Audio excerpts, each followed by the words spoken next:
Welcome to the Gaylord Specialty Healthcare Podcast. This podcast will feature patients, families, and medical professionals dealing with serious illnesses or injuries and is meant to inspire, bring hope, insight, and a message of belief that life after a traumatic illness is possible.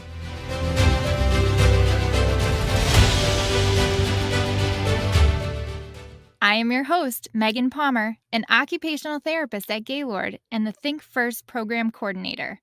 The ThinkFirst Association is a nationwide organization devoted to preventing brain and spinal cord injury among our youth and spreading awareness of the consequences of risky behavior. Our first several episodes will feature the ThinkFirst program, where we will talk with former patients, physicians, and family members who've been directly affected by traumatic brain and spinal cord injuries. So whether you're listening in as a former or current patient, you're a mom, a dad, or a family member of someone with a brain or spinal cord injury, or you're exploring career options in the health field, this special series will highlight those split-second decisions that can alter or change a life forever. Hartford Current, January 2nd, 2008. Headline: Crash, Wrong Way on I-84. 5 people were severely hurt when a 20-year-old Cheshire man driving the wrong way on I-84 early New Year's Day slammed head-on into a car and then crashed into a second one, police said. Investigators could not say how Ryan Tapp ended up driving eastbound in the westbound lanes because he was so badly injured they couldn't question him. Today, folks, we have Ryan Tapp here with us today to tell his story of how drunk driving and traumatic brain injury has impacted his life. Hi, Ryan. Hi. Welcome to the show. Thanks for having me. Yes, of course. Thank you for coming today. We are so excited because you are a miracle, first of all. You have been through a traumatic accident and have come out probably a better person than you were before the accident. Would you agree? Without a doubt. Yeah. Why don't you tell our listeners a little bit about your story? What happened to you? Well, New Year's Eve of 2007 going into 2008, I was doing what any 20-year-old does at that time. We were having party, we were drinking heavily. I was at Central Connecticut State University celebrating with a bunch of friends, and it was a bigger celebration just because I was a month away from deploying with my Marine Corps unit to Iraq. So we were going hardcore, I guess you could say. And it was probably one of the best nights of drinking I've ever had. And for some reason, around 3 a.m., I don't remember any of this. I don't know anything about how or why I even left, but I decided to get into my car and get on the highway. And from what I read from the police report, I got on the highway going the right way, but around exit 32 on I-84, I ended up just doing a U-turn and going the wrong way for a couple miles before I smashed into one car that sent me rolling on top of another. And you don't recall any of this? I have no idea. I don't recall any of it. There's no recollection. And with my injury, I don't even remember 2 months before the accident. Now, you were in a coma? I was in a coma for 3 weeks, 2 weeks of my own, and then a week of medical to help me heal and bring my brain back down. It was swelled up so much that they had to drill a hole into it. And the doctors, first things they told my parents were they don't know if I'm even going to make it the night. Oh, that call. I can't imagine your poor parents listening to that phone ring and having to respond to their child, grasping onto life for the night. Yes, it's been 13 years since the accident, and they still bring it up quite a bit. And it still gets them almost into tears every single time they talk about it because they literally almost lost me. I can only imagine that pain. Now, after Hartford, after coming out of the medical coma, where did your rehab go from there? How are you back to where you are today? Well, after month I was at Hartford, and then I went to Gaylord Hospital where I had to learn how to basically be born again. I was 20 at the time, and I was an infant. I couldn't even hold my head up. I couldn't talk. I couldn't do anything. I was just laying there, unable to move. And Gaylord taught me everything. From the first thing I started doing was giving a thumbs up to my PTs, physical therapists, and occupational therapists were helping me just hold my head up. And if you could see the video of just how I looked, it was just it was hard. Yeah. I couldn't do anything, and I was trying. I couldn't even figure it out how to do it. They had to really do it for me, so I could relearn, make the connections in my brain, and really relearn how to do it all. Now, do you remember that part of your rehab, or is that sort of from the videos and pictures you've seen? I do not remember most of Gaylord. I only remember probably the last week or two there before I was discharged. And most of it's hard to tell if what I remember are the videos that been recorded of me or if it's actual memories. Right. And how long were you at Gaylord for? I was at Gaylord for a little less than a month. Wow. That is Yes, a fast recovery for the state and condition that you were in. it is. And I gotta say, I owe this all to my parents. They literally were there every day during therapy. And at night, they would really hammer it down and put me through it all again just to help expedite the healing and try to get me back to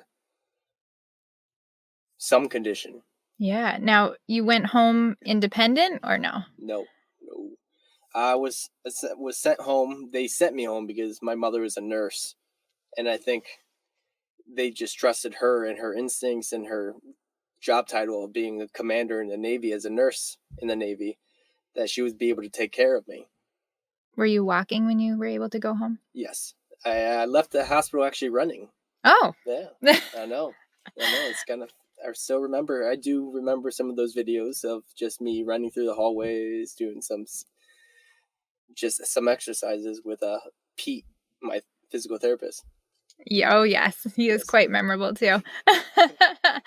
Now, when you got home, did your therapy stop, or how No, did you I started doing outpatient therapy, where I actually did that for about 8 more months. Wow. And then by that time, do you feel like your therapy was done, or you were still living with some impairments from the traumatic brain injury? I'm still living with some impairments from the traumatic brain injury. It's a never ending battle. It's kind of like a puzzle piece with a missing piece. It just never goes back to the way it was. So you're always a little different. Always a little different. That what I used to be, it's hard to tell because I've lost a lot, but I've gained so much more just because I no longer drink. I no longer do anything reckless like that. I have a family. And now having a son, I can't imagine putting my parents through what I put through them through. Well, you see through a different set of eyes now, right? Yes. Yeah, your Yes. perspective and insight on parenthood and growing up and having someone else to take care of besides yourself is a whole different world. Yes, it is. Yeah. Yeah. What is as far as what you're living with today, what are the impairments that you still struggle with? The most right now is just memory is the big thing. It's when I'm tired, you could see it. It takes me just a lot longer to pull it up. It's kind of like my brain is in a fog a lot. Gotcha. Like it's always on the tip of my tongue, but it just takes me a lot longer to pull it to where I need it to speak it out. Got it. Any physical impairments? No, no. Physically, I'm actually in good shape. I've worked very hard. My dad threw me right into the gym when I got home from the hospital, and I've been going since then. And I feel like if I stop, it may go back. But other than that, I just have some nerve damage in my shoulder that makes one arm go a little bit higher. But physically, I'm pretty good. And no broken bones from the accident way No, back. that's a godsend. There is no broken bones. The only cut I had was from my seatbelt, which Thank God I remembered to put that one on. Wow. But yeah, it's hard to. I have a feeling most of the no broken bones was because I was that drunk that I didn't tense up at all when I got into the accident. Gotcha. And your head injury was from hitting the windshield or the steering wheel, do you know? From what I was told, from what the doctor said, they said my brain was kind of like a lottery ball. So Mm. before a lottery ball is picked, they're just bouncing around, and that's exactly what my brain was doing in my skull. It was just bouncing around with every roll, every stop, every sudden jerk. My brain was just slamming against my skull, and So the seatbelt kept you in the seat, safe in the driver's seat, but it was the motion of the car and the speed that you were going that really made that bruising and bleeding and everything around your brain. yes, and from what I was told, I was doing about 80 to 90 miles per hour, where I sudden stop, just That's fast to then just come to a mhm. halt like that. Yes, it's there's no reason I should be here right now. Right. That's why I said you are definitely a miracle to be living, Mm, breathing, like you said, have a family and just be on the other side of this kind of as a better person. yes, yes, yes. And after all this rehab, 8 months later, you're at home. What happened? What was the consequences of your drunk driving accident hitting other people? Yeah, took a little bit time, and a cop finally came to my door and they arrested me. They sent me, my court cases were about to start, and for a couple more months, I had to go to court every once in a while and wait for the verdict and wait for everything to be finished. So 8, 9 months after a traumatic brain injury, where you were literally left lifeless, you are now in a courtroom being questioned by a judge. And what what is going on in your head at that point? What are you thinking? I'm thinking I need to pay for what I did. I mean, I knew what I did was bad. I knew it was completely all my fault. There was no one else to blame. This was, even how drunk I was, it was still my choice. And I knew I had to pay for it. So, my lawyer told me that I'd probably just get probation with community service hours and maybe a little fine, but I would not was not ready for what actually happened. On the day of the what's it called? The The hearing. hearing, to finish it up, the judge's words were, "I'm going to use you to make an example," and she did just that. She sentenced me to 5 years suspended after 18 months in prison, with 5 years probation, 500 hours of community service, and paying back whatever restitution my insurance didn't cover for the victims. That's a hard pill to swallow. So I had to look back at my mother and let her know that it's going to be okay, that I'll be fine. God's got this. And I went right into the holding cell, and they sent me right to Hartford Correctional Facility. So you walked into that hearing that day thinking that you were going to have probation and community service, and you left with a sentence of 5 years in prison, suspended after 18 months. Yes, yes. It There was was no going home for you at that point. nope. I knew I went right to that cell, and I just started praying. I, really praying for just the sanity of my parents or my brothers. Wow. Now you went to Hartford, which is seems like a pretty rough prison to be in, especially after a traumatic brain injury. How did you ensure your safety there?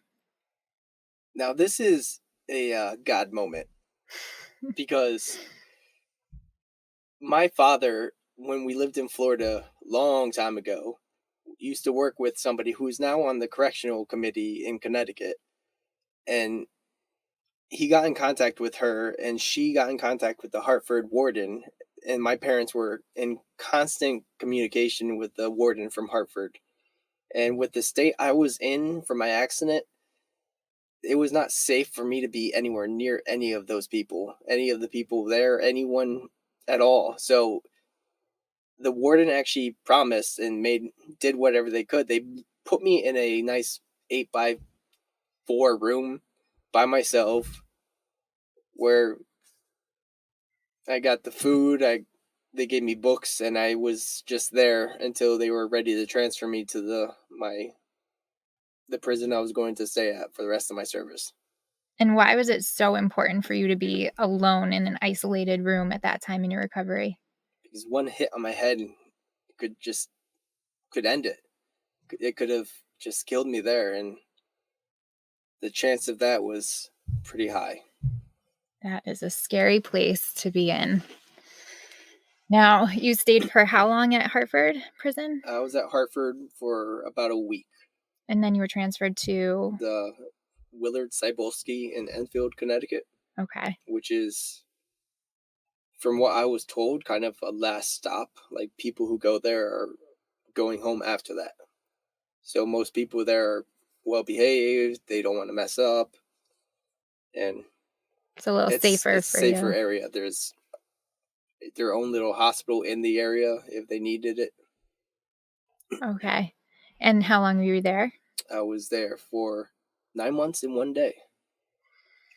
What did you do with yourself for 9 months and 1 day in a prison? Read. I read. I worked out my brain. It was actually a blessing, I guess you could say, because I took advantage of what I wouldn't have done if I was actually free. I read, I studied, I memorized close to 50 Bible scriptures. I really worked out my brain and helped me make those connections and get into the where I am today. Now I'm now able to actually I'm a an apprentice at the local 777 where I'm almost done with becoming a journeyman and becoming a plumber, and I wouldn't have been able to do that if I didn't work out my brain and really put the brain through all the memory, all the struggle of reading and everything to get back to where I am today. That is a lot of self-driven motivation in a time where you probably needed the most, help from other people. Yes, and I had that help. Gosh, one of my pastors came to visit me every Friday, really helped me teach the Bible. My parents were constantly visiting. I had friends visiting. They There was always help. People were writing like crazy, sending me articles. I did fantasy football in prison. Oh, jeez. Let's not glorify it, I know, right? I know. No, no, no. It's I made the best of my circumstances. Very good, and And that speaks volumes about you and your personality and how what you've become today too. Now, you get out of prison, what's the next step? What do you do when you're home? it was a matter of I don't know what I can do. So I got a job just doing landscaping and helping some yard work at somebody I used to know who owns a business, and I helped them out for a little bit. And then I tried to go back to school. I tried to back to school 7 months after my accident, Mm. and I went back to Central Connecticut State University trying to do criminal justice, and I completely failed to the point where we just kind of got rid of the semester like it never even happened. It was just that bad. My brain wasn't even close to being able to handle everything I could, Mhm.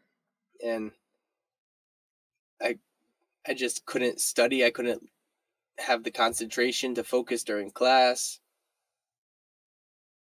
It was like a person with ADD kind of, but to a little bit more of an extreme.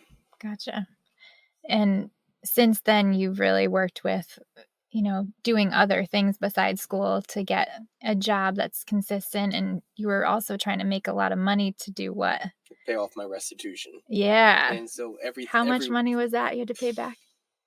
a little more than 11 grand, I believe, if I Wow. remember.